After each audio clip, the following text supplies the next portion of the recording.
नमस्कार।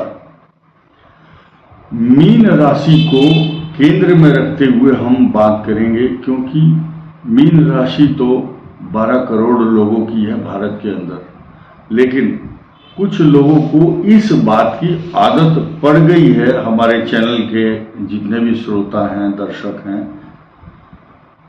सभी भाई बहन, मीन राशि तो मेल हो चाहे फीमेल हो, 12 करोड़ तो भारत के और जो 12-13 करोड़ बाहर रह रहे हैं वो, तो 25-30 करोड़ लोगों को इस वीडियो का फायदा होगा।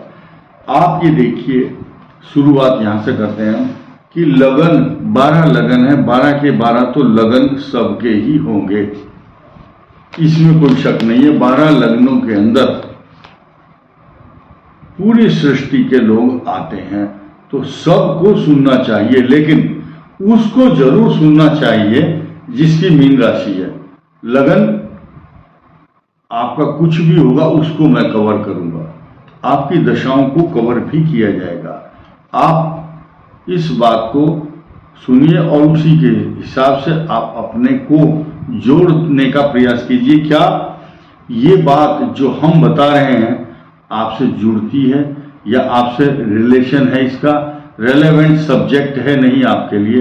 आइए शुरू करते हैं। नंबर 1, अगर आपका मेष लग्न है और मीन राशि है, तो आपके लिए जो पंचम भाव का स्वामी चंद्रमा है वो 12वें स्थान है, ये याद रखिए।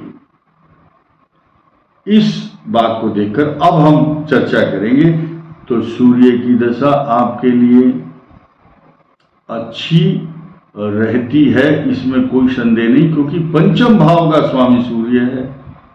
और ये बात अलग है कि सूर्य की दशा लास्ट में आती है।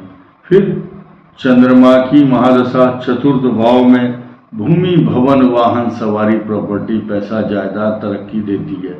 मंगल इसलिए शुभ फल देता है क्योंकि मीन राशि का भाग्येश हुआ और मेष लगन का स्वामी है, लेकिन ऐसी स्थिति में मंगल अगर खराब जगह बैठा है तो चोट, बीमारी या कोई ऑपरेशन जरूर होता है। अगर लगन में ही बैठा है तो ENT body, ear, nose and throat, नाक, कान, गला आदि इस क्षेत्र में कोई चोट का निशान जरूर देता है मंगल। राहु की दशा आपके लिए शुभ फल देती है। बृहस्पति की महादशा इसलिए अच्छा फल देती है क्योंकि उनके भाग्य स्थान का स्वामी होता है। विदेश यात्रा भी होती है, लेकिन अब हम यहां से शुरू करेंगे। बृहस्पति की दशा मेष लग्न मीन राशि के लिए बाल्य अवस्था में उसकी आती है जिसका पूर्वा भाद्रपद नक्षत्र हो, फिर उत्तरा भाद्रपद नक्षत्र वाले का मेष लगन होगा तो शनि की महादशा होगी, फिर बुध की महादशा, फिर केतु की महादशा निरंतर शुभ फल देती है। लेकिन बुध की दशा, ऐसी स्थिति में मेष लग्न हो और मीन राशि हो तो कष्टकारी दशा 17 वर्ष की कैसे झेलते होंगे आप अनुमान लगाइए। भ्रातृ कष्ट, ऋण, रोग, शत्रु, बिना बात की परेशानी और कई प्रकार की बीमारी जिनकी कोई कल्पना नहीं करता। फिर केतु की दशा कष्टकारक होती है।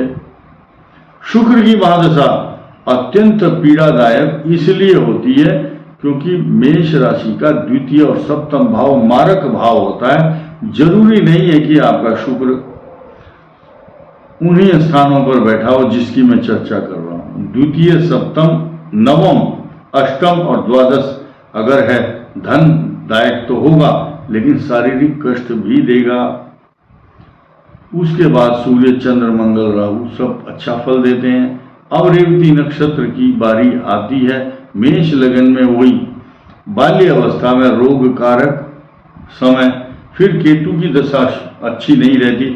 24-25 के बाद ये इतना अच्छा करते हैं काम कि इनका नाम दूर दूर तक प्रसिद्ध होता है। फिर सूर्य दशा अच्छा फल देती है।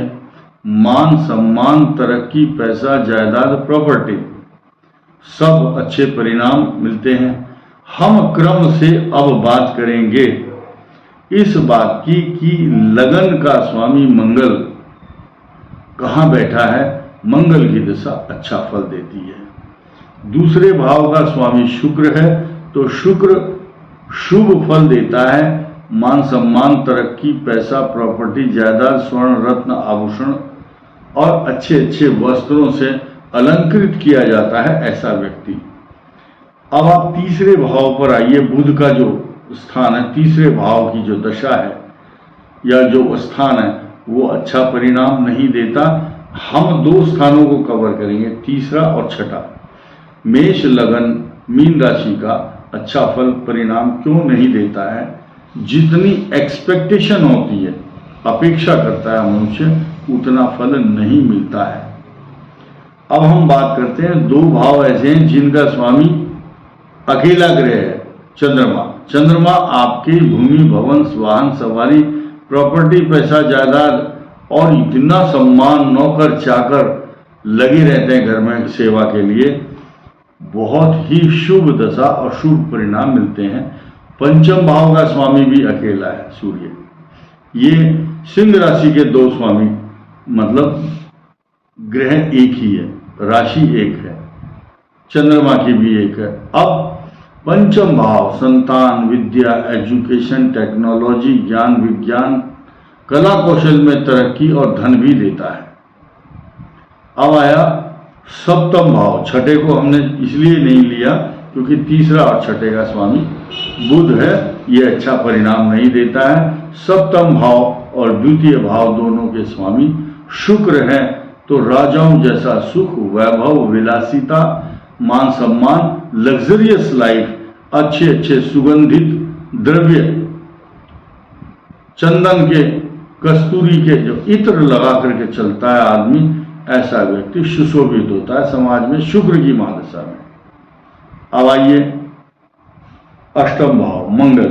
लगन की राशि का स्वामी मंगल है। यही कष्टकारक, चोटदायक, बीमारी, पीड़ा, झगड़े, कई प्रकार के कष्ट देता है। शस्त्राभिघातो नृत्यस्य पीड़ा, शस्त्र से आघात, पुलिस केस, नृत्यस्य पीड़ा, चौराग्नि रोगास्य धनस्य हानि, चौर अग्नि का भय, धन की हानि भी होती है।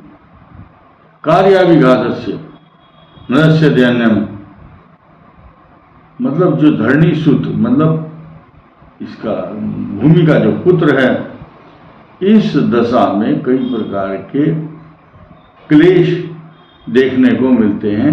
लेकिन निर्भर करता है कि मंगल अगर अच्छी जगह उच्च राशि में तो सम्मान और जमीन, प्रॉपर्टी, पैसा, तरक्की भी बहुत देता है। शस्त्र रखने की इच्छा होती है ऐसे आदमी की कि मैं शस्त्र जरूर रखूं, हथियार रहना चाहिए मेरे पास। हिंसक विचार आते हैं कभी कभी और आंखें लाल हो जाती हैं, नाक फूल जाती है गुस्से में, उग्र स्वभाव के होते हैं। अब आया नवम भाव जिसका स्वामी गुरु है और आपके भाग्य को हमेशा चमकाता है, तरक्की देता है। 12वें भाव का भी स्वामी है। मांगलिक कार्य, धार्मिक कार्य, अच्छा दान धर्म वाला, ये ऐसे आदमी का नाम दूर दूर तक होता है। लंबा आदमी भी होता है और इसके हाथ भी बहुत लंबे चौड़े होते हैं और जिस काम में लक्ष्य को साधना चाहता है, चुनौतीपूर्ण उस काम को करता है और करके दिखाता है लोगों को कि देखो मैंने ये किया है, मेरी इच्छा थी। अब देखिए कितनी सुंदर प्रेडिक्शन आपके लिए आई है।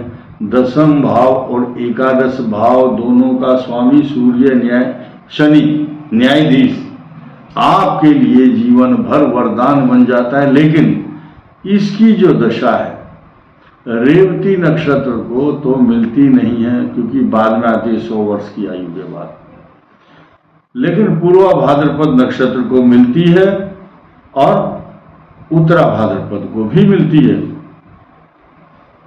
तो ये शनि की महादशा इनके लिए वरदान बनती है। अगर उच्च राशि स्वग्रही और मूल त्रिकोण में हो तो और भी अधिक शुभ फलदायिनी होती है। अब हम 12वें भाव की बात कर लेते हैं। ये भी बृहस्पति इसका स्वामी है। लगन का राशि का स्वामी बृहस्पति और द्वादश भाव का स्वामी भी, भाग्य स्थान का भी। तो जब व्यक्ति जन्म लेता है उस समय उसके जीवन में जन्म लेते ही कई प्रकार के उतार चढ़ाव भी आते हैं। कई बार क्या होता है, ऐसे बालक दत्तक पुत्र के रूप में मौसी, चाची, ताई या कोई निकटतम रिश्तेदार ऐसे बच्चों को गोद ले लेता है। उसको क्या बोलते हैं कि ये गोद ले लिया बच्चा, हमने उसको अडॉप्ट कर लिया।